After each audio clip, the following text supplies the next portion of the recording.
from another human being. Yeah. I mean, you could get viruses, but the energetic communication, transmission,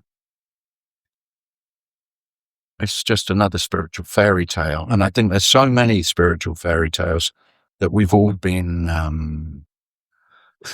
that we're all vulnerable to thinking, well, there must be some truth in that, or I hope there's some truth in that.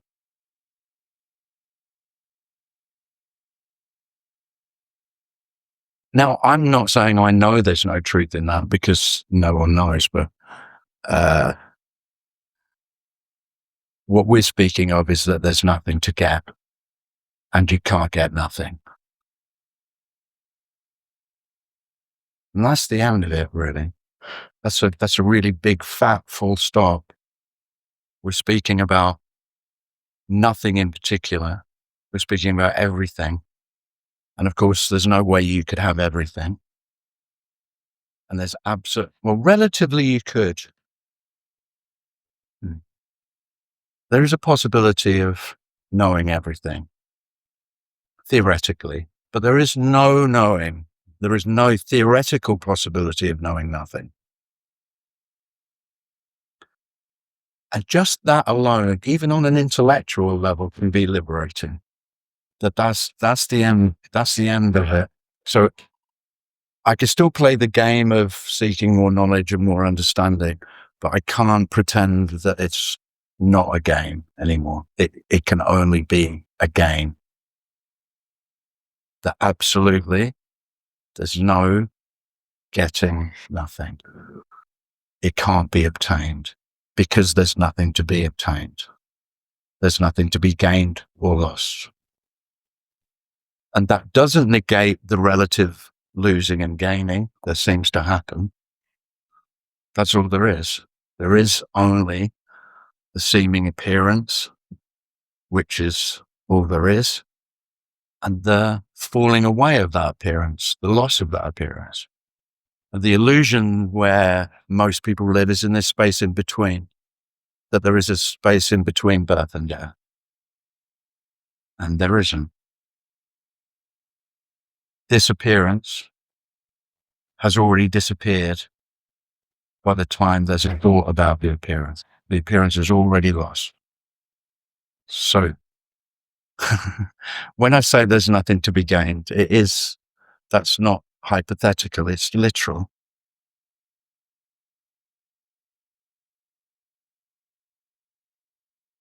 And so all that's trying to be shared is that this incredible mystery and appearance and disappearance not be two. That birth and death are not two. There isn't a life in between. These separate lives that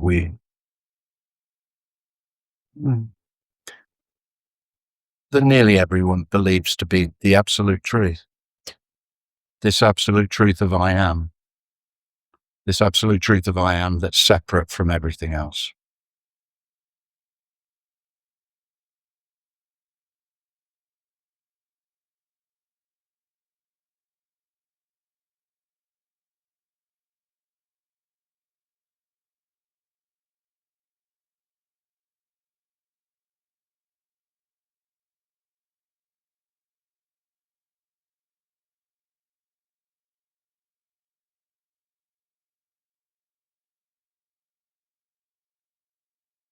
And wonderfully, you can't speak of this because all of language is dualistic. It's the nature of thought. It's the nature of being. There is only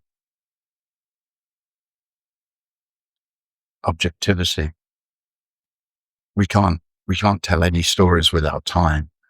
We can't tell any stories without subject and object. And yet that's not the appearance of this. This doesn't appear separately, in separate places, in separate spaces. This doesn't have any edges to it. So Virtually everyone who speaks about this talks of completeness and wholeness. And this is complete and whole. There just simply is nothing outside or inside of this.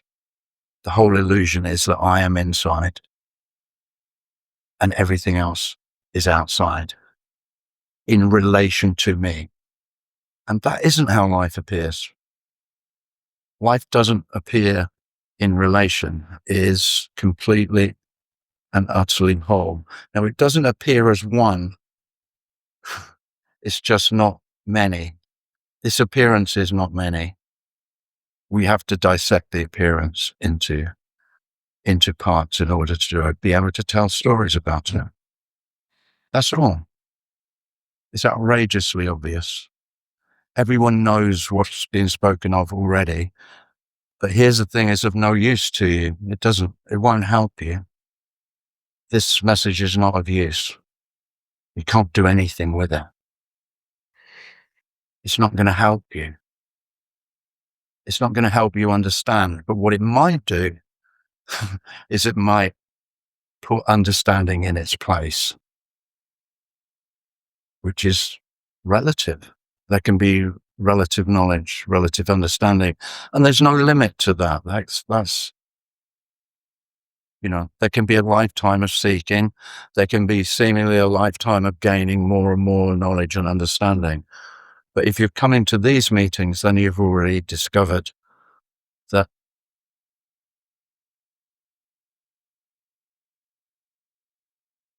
that's so temporary and it's not fulfilling. Whereas the fullness of this is whole and complete, and the fullness is already the case. This couldn't be more full. This emptiness could not be more full. Knowledge doesn't add to it.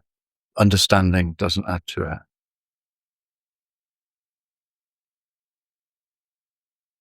Simply can't be added to or taken away from.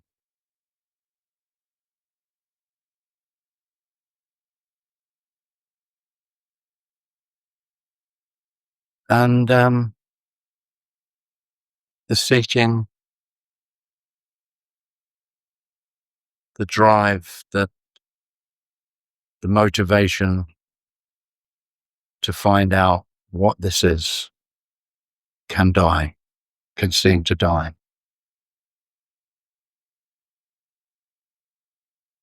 And there can be a doubtlessness that no one knows anymore, regardless of what any human being tells you that they know about this.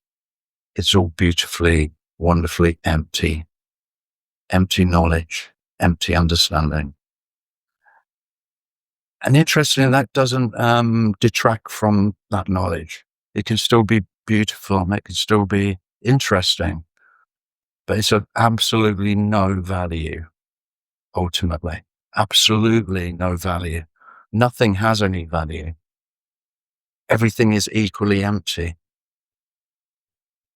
And so then the relative value can be seen for what it is.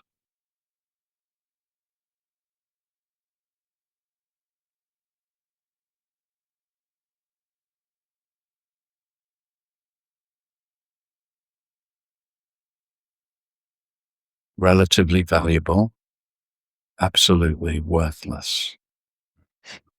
And absolutely worthless sounds nihilistic. But this message has no nihilism in it whatsoever. It is it's just a simple, very simple love of life. That life is love, unconditionally, as it appears to be, and couldn't be otherwise. Even the hopes and dreams of otherwise couldn't be other than they are.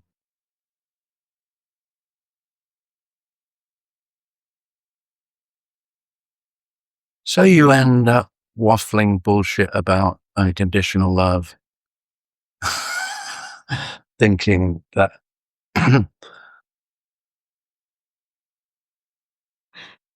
that won't make sense to her. It will never make sense to a self. To me, that won't make sense because it's so obvious that there's hatred and envy and lust and greed and all the deadly sins that we were taught were not love. And we're talking about an unimaginable love, an all-inclusive love that doesn't discriminate in any way, just appears as it is.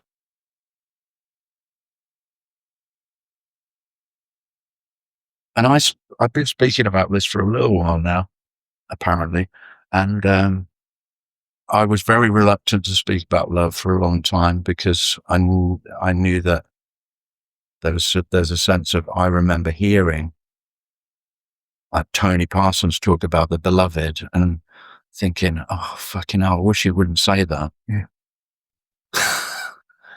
Really, because no, it sounds sentimental, but this, I don't say the beloved, but this unconditional love is not, it has no sentimentality whatsoever. It's utter neutrality. And yeah, of course, and all the sentimentality and the romance and the loviness of love, that's all included, but it's also the filth of love, the disgust of love, the horror of love.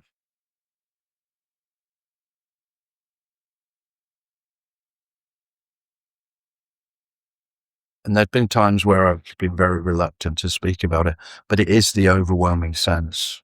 It's really what makes this worth talking about. It's not worth talking about, but unconditional love is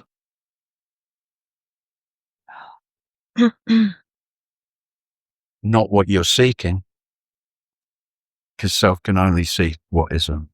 The desire for this to be different is the only thing that's what fuels seeking. It's incredibly simple. Seeking just comes from the sense of, this isn't quite it. This isn't quite as it should be. Or this is nowhere near as it should be.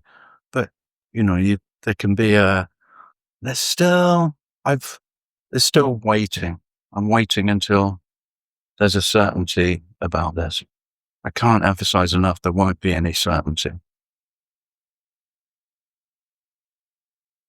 No one can be certain of this. There's no one separate of this to be certain. So it's kind of a certainty without any certainty, a doubtless uncertainty. What a load of shit. It's just that you can't come to a place of, oh, now I'm there. There's no arrival. And I don't know about you, but all my seeking was about, I'll know when I've got there. And I'm just waiting. I'll know when it happens. I'll know when I'm home. I know when I've arrived. I mean, this is the most wonderful, dreadfully wonderful news that there's no one here to arrive. There's no one that left to come back. I always loved the story of the prodigal son at Sunday school, because I thought that sounds great. My dad was often telling me off, but then, I was really bad and I went away and then I came back and I got the father's embrace. No, there's no father waiting for you. Now that's wonderful news. That is wonderful. There's nothing waiting for you. But that's not what I want, is it? It's no good pretending. This is the end of the pretense that you could get what you've been looking for. Whatever it is you're looking for, it cannot be found. So no finding is both dreadful for the seeker and wonderful, because it's the liberation from the waiting for life to begin when I'm ready, when life's ready.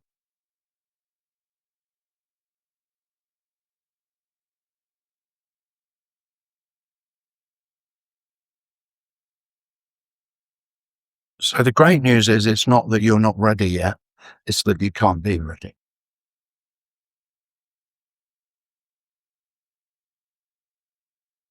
The bad news is you can't do anything about the waiting. It's no good saying, oh, okay, I'll stop waiting then, because then you'll be waiting to stop wait.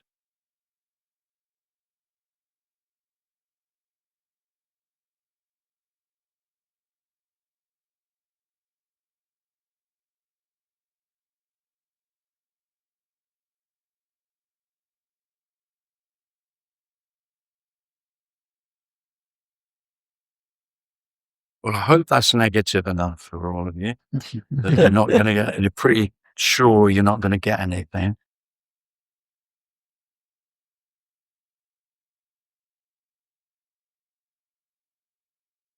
And this isn't the wonderful thing. This isn't about me. It isn't about you. So don't pretend all you're seeking has been about you. It fucking always is. But the wonderful news is it was none of it. It wasn't you that was seeking.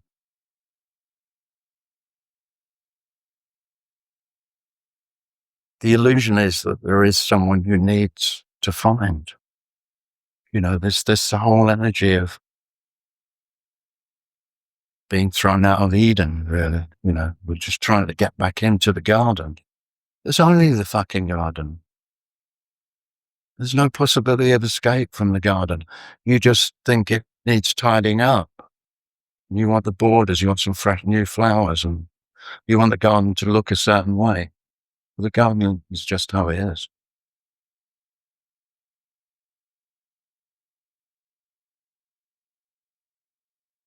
Kind of a bit biblical today.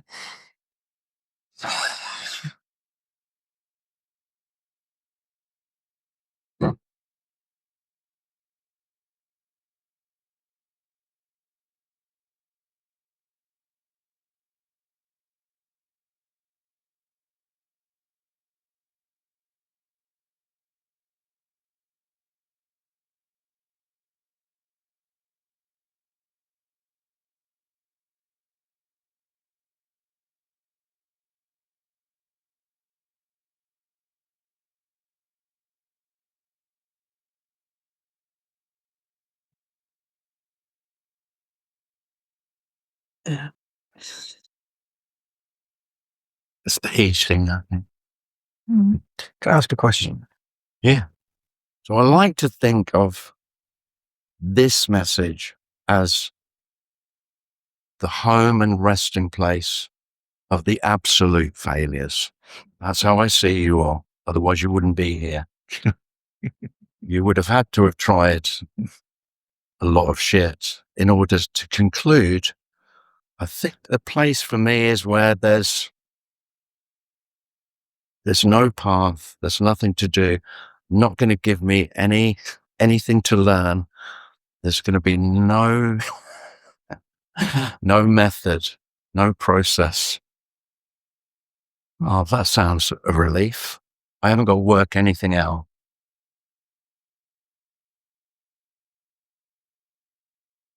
The people I go and see, the speakers are actually telling me there's nothing I can do. So probably the best thing I could do is nothing.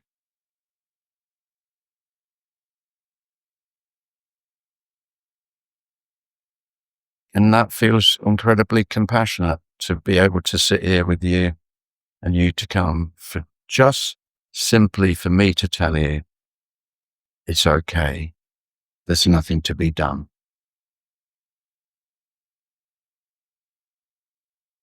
Rather than the hundreds of writers and speakers who have told you what you need to do in order to become. It feels utterly loving and compassionate to tell you, no, there's nothing to be done. Enough.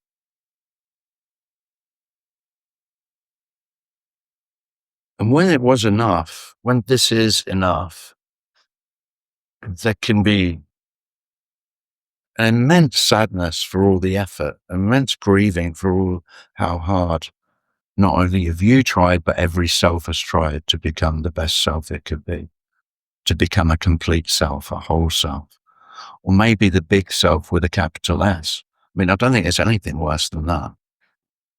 if you've been down that road.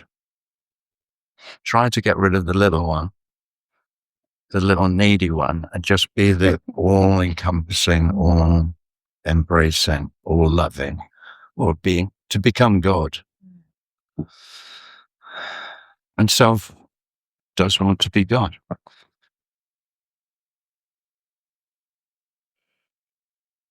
I have no doubt that human beings made God in their own image. Well, man, because women didn't get a look in. Not in any holy book, anyway. I've got 2 grown-up daughters who are very feminist. And it's funny, and I said, I'm a feminist to them. And they went, don't be ridiculous, Dad, you can't be a feminist. I went, well, I can if I want to. But I do think, that I don't know if I've always felt when I've read anything spiritual, there isn't, all the holy books, all the spiritual texts. It's all written by men with huge egos. There's nothing for women in any of it. Women should reject the whole lot out of hand. Men want it to be God. That's it. It's no different now than it was then. Exactly the same now as it was 2,000 years ago, with the story of men obsessed with power.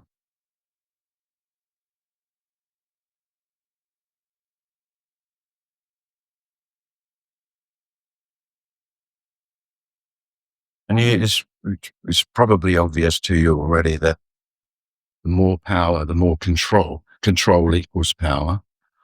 And self is all about control.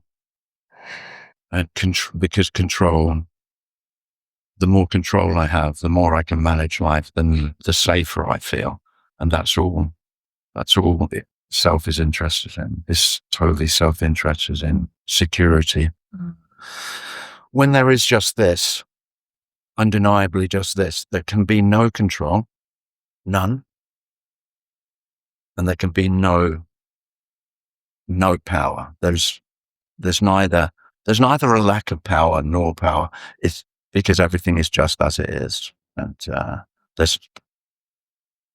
there can be, you can still tidy your house and do the washing up.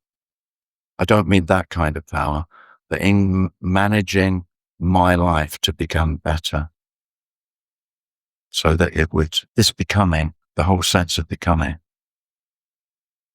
this annihilates that, which can feel terrifying to the one who's always lived in becoming, but really all the liberation is in that.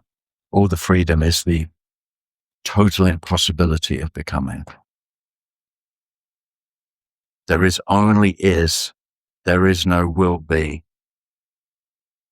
There is no was. All the tenses just get all thrown. They're all just thrown into this part of whatever this is.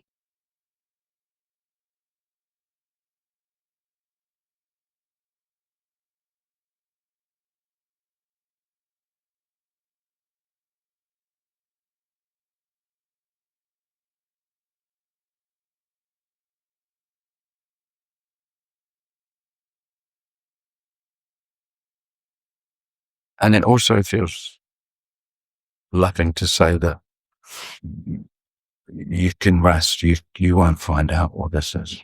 You've been searching a lifetime to know and to understand, and it's futile. Now that might not feel satisfactory, so you'll go back and you'll buy a few more books, and you'll go to some other speakers who'll tell you they do know how this works. And all I want to tell you is this doesn't work.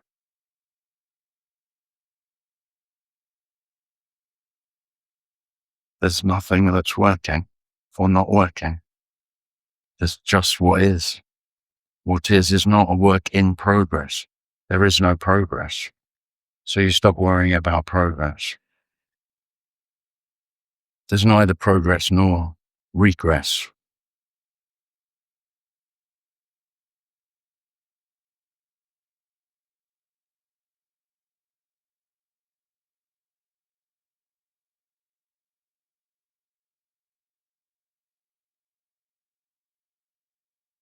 It is wonderful life not being a job anymore, not work.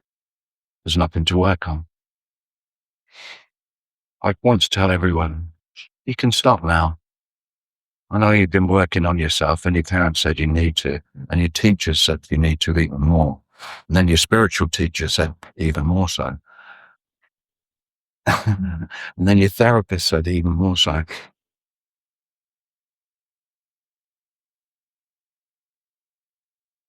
If there really is nothing, there is no self, there is nothing to work on. Because it is all about me, isn't it? You know, if virtually, while there's a sense of me, then it's all about me.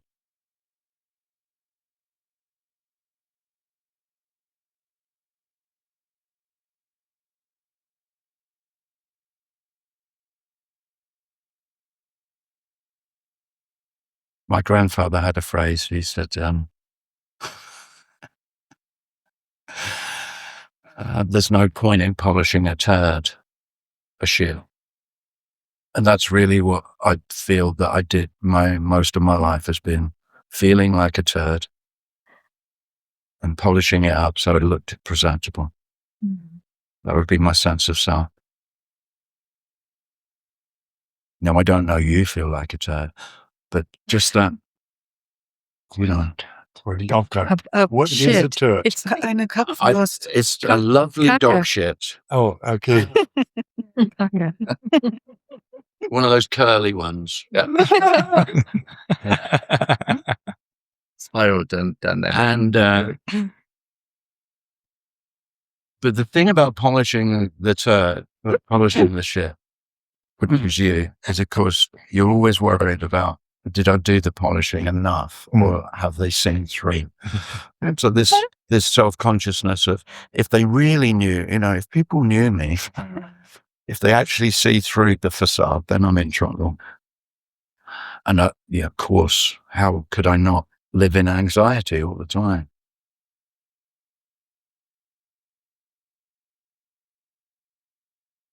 So,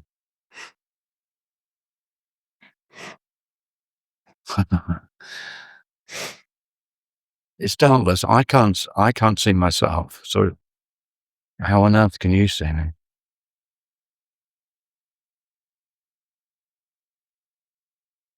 And it is an amazing revelation. I mean, it's probably the most shocking thing of all. If it hits the undoubted reality that you've never been seen and you've never seen another. You recognize bodies, you recognize faces, and you recognize behaviors. But the other is completely fictional. You've made that up. There's nothing to see. Tim is. I remember when I thought my mother, because my mother would pretend she could read my mind. Mothers are good at that as a control mechanism. You know, even your thoughts, you know, thought police, like Big Brother, isn't it? And parents, I mean, it's a wicked thing to do because parents should actually tell the truth and say, no, I have no idea what you're thinking. I know, but parents don't do that because they're in control. They go, well, I know what you're thinking. I can, you know. So then you have the sense of even thoughts on, I've got to be really careful about my thoughts. Even thoughts are dangerous.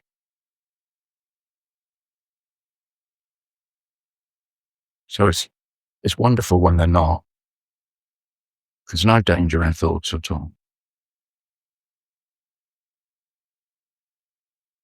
Sorry, what were you going to say? Thought you weren't coming. Thought, oh shit, he's had a shit morning. I'm bad enough of that.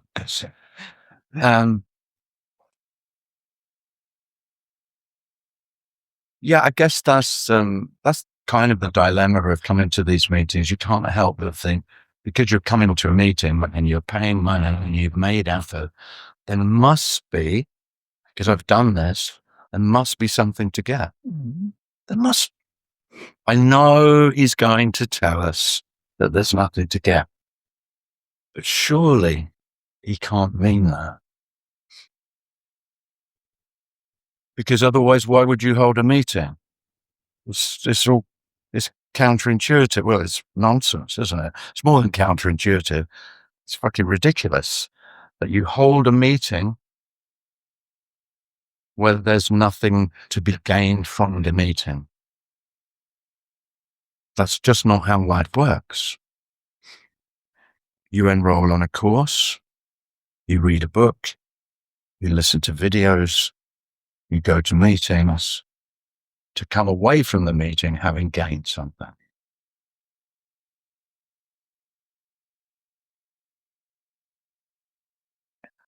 And I'm very pleased to say that that's not the point of this meeting.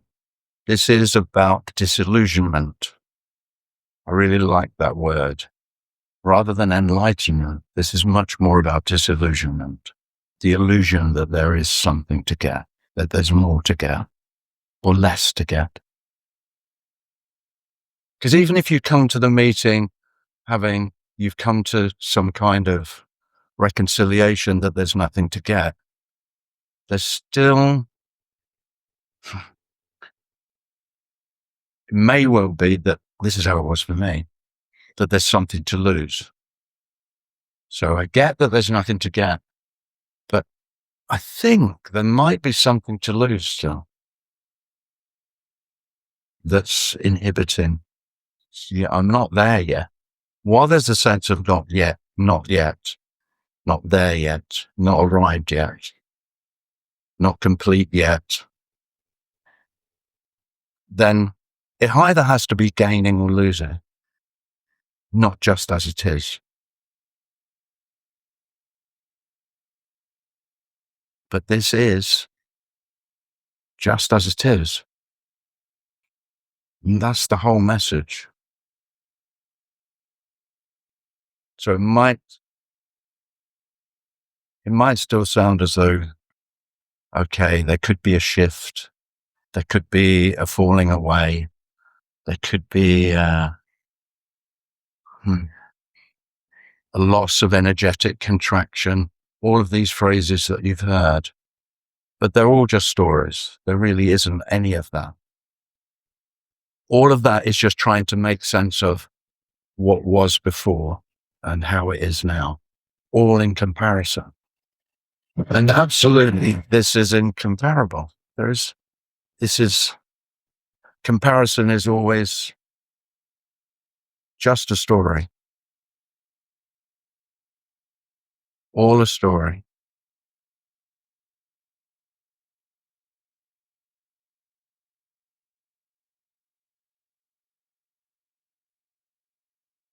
Non-duality is just another story.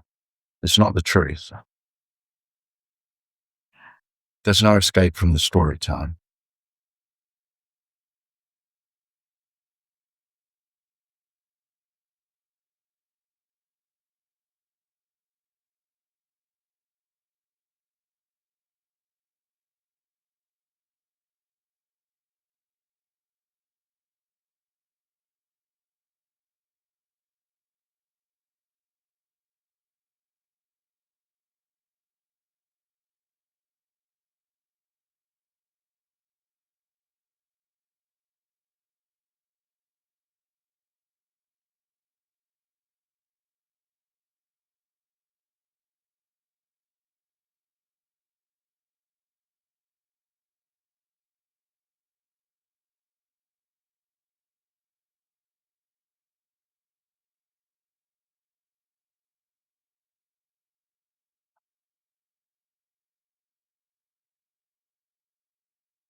So I guess you've all been searching for the truth, for reality.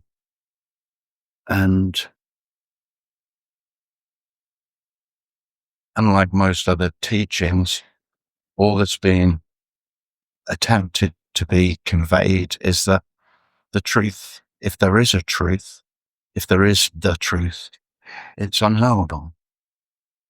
And all the peace and the rest, which you told yourself that you were seeking, but it was a lie because you weren't seeking that. You were seeking the truth, to know it, to have it, to understand it, to own it, to be one of the special ones. Like the special ones that you listen to, who have the truth, who know what they're speaking about, have found what you're looking for. Unlike that, all that I want to say to you is, it's okay. No one knows the truth. The truth is unknowable. And you can't know the truth, but there is only the truth. And the truth is just as this seems to be. That is the only truth. The only truth that can be known is utterly just as it seems, not as it is. You've heard of what is, or just as it is, as if that is a thing that was universal. So your as it is the same as the teacher's as it is, and the person sitting next to you as it is. As it is a universal knowing, a universal understanding. That's not what's being pointed to.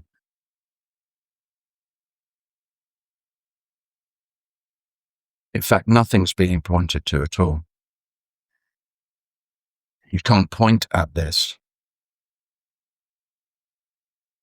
But everywhere you point is this.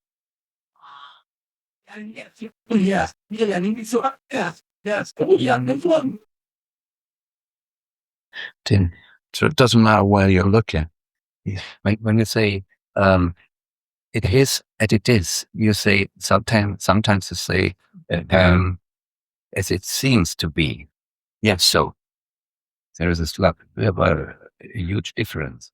No, and of course that sounds as though that's different. What I'm suggesting, or what's being suggested, is as it seems to be is the only way. Is as it is. As it is only ever as it seems to be. So they are two. And as it seems to be means it's unknowable. So yeah. And yet, here's the thing. Well, you only ever know what is known is as it seems to be, as it appears to be. Hence, a lot of speakers use the word apparently all the time. Yeah. So how is this as it appears to be? And it's never more than as it appears to be.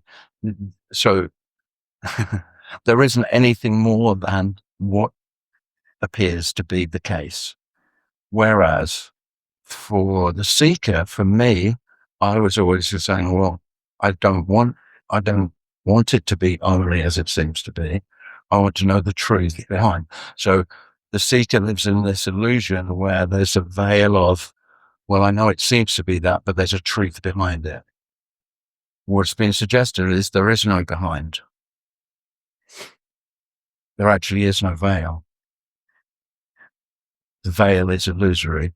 And if the veil is lifted, this is as it seems to be. And that's the revelation. The revelation is that nothing else is revealed. Well, that's not what seekers are not looking for that. I wasn't looking for that. I was looking for what is behind the veil.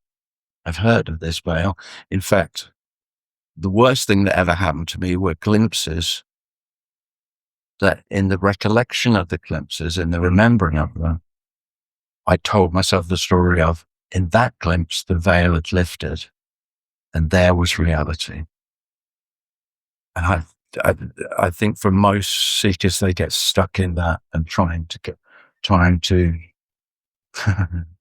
it sort of emphasizes the story of there must be more than this. And all that seems to have happened here is that the ordinariness of what seems to be, it's undoubted that that is all there is. And so the seeking stopped. The belief in the veil no longer occurred, that nothing is being hidden. Everything is in plain sight. And nothing is in plain sight as well.